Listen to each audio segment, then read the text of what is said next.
The story of Tommy. Love always finds a way. Tommy was a little crippled boy whose mangled body lay almost helpless on a pitiful couch by the third-story window of an old rickety tenement on a busy street of a large city. He was so severely handicapped that all he could do was lie helplessly in bed. One day, Tommy asked a newsboy friend of his to bring him the book about the man who went about everywhere doing good. The newsboy searched and searched for this unnamed book until one book dealer finally realized that Tommy must have been talking about the Bible and the story of Jesus. The newsboy scraped together what little money he had, and the kindly bookseller gave him a copy of the New Testament, which he took back to Tommy. The two boys began to read that book together, and after a time, Tommy understood the message of salvation it contained. He received Jesus as his savior and decided that he too wanted to do good like the wonderful man in the book. But Tommy was crippled and could not even leave his little apartment. So he prayed and asked Jesus to show him what he could do, and the Lord gave him an idea. Tommy began to copy helpful verses from the Bible onto little pieces of paper, which he would then drop from his window to flutter to the busy street below.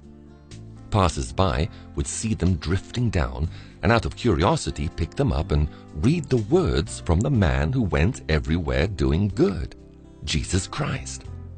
Many were helped, encouraged, and comforted, and some were even saved through the simple ministry of this boy and his New Testament. One day, a wealthy businessman found Jesus through reading the verse in one of Tommy's little notes. He later returned to the spot where he had found the scrap of paper that had led him to the Lord, hoping to find some clue as to how it got there. Then he noticed another little bit of paper floating down to the sidewalk. He watched as a poor, tired old woman stooped painfully to pick it up, and noticed her countenance brighten as she read it.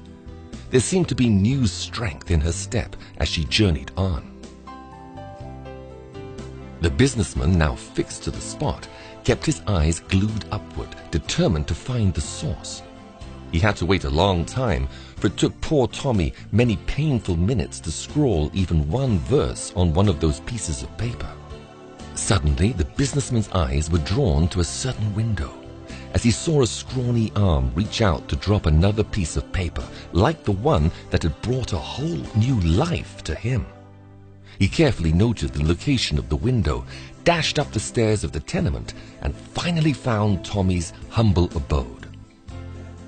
The businessman and Tommy soon became good friends, and the businessman brought Tommy all the help and medical attention that he could. Then one day, he asked Tommy if he would like to come and live with him in his palatial mansion outside the city.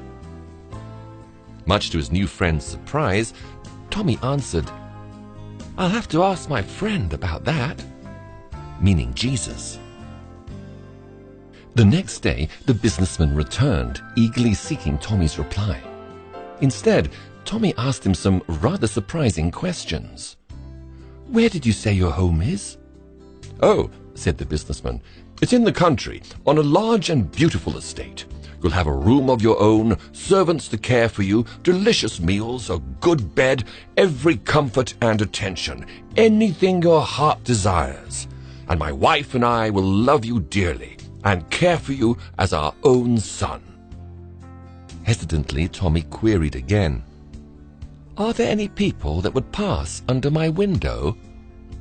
Surprised and somewhat baffled, the businessman replied, "Why, no, only an occasional servant, or perhaps the gardener. You don't understand, Tommy. This is a gorgeous country estate, far from the tumult of the city.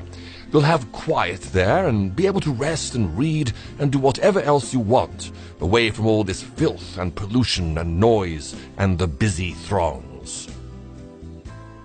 After a long and thoughtful silence, Tom's face looked very sad, for he hated to hurt his friend.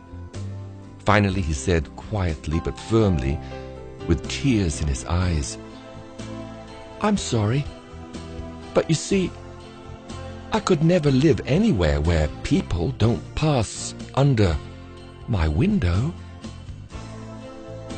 Here is the story of someone so helpless and so isolated that you might have thought he could never have had any opportunity to help others. But love found a way.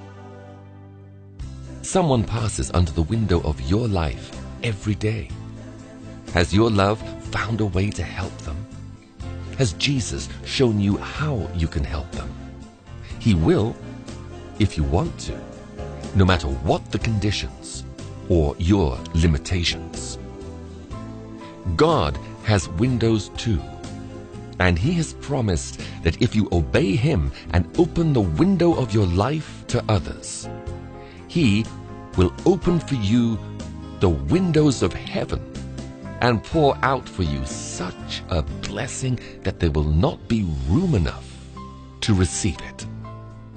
Based on the principle of Malachi chapter 3, verse 10.